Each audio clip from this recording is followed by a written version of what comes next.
रात का समय था। मैं बस के इंतजार में सड़क किनारे खड़ा था। तभी मेरी नज़र एक गरीब आदिवासी बहन पर पड़ी जो भुट्टे बेच रही थी। मैंने उससे कहा, बहन, एक 10 रुपए वाला भुट्टा दे दो।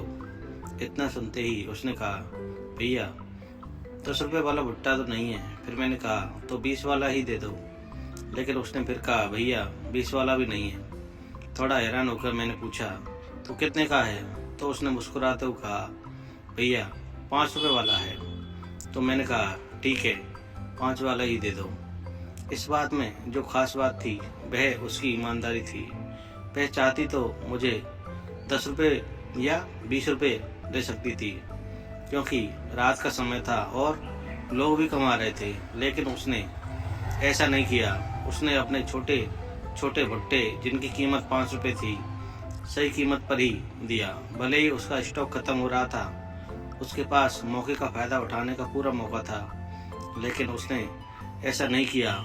इस घटना के माध्यम से वह गरीब आदिवासी बहन बड़े बड़े व्यापारियों को यह सिखा रही थी कि मौके का गलत फायदा नहीं उठाना चाहिए।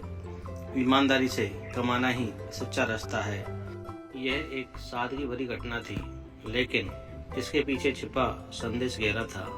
फिर मैंने भुट्टा लिया। तभी एक वाहन आया और मैं वहां से रवाना हो गया।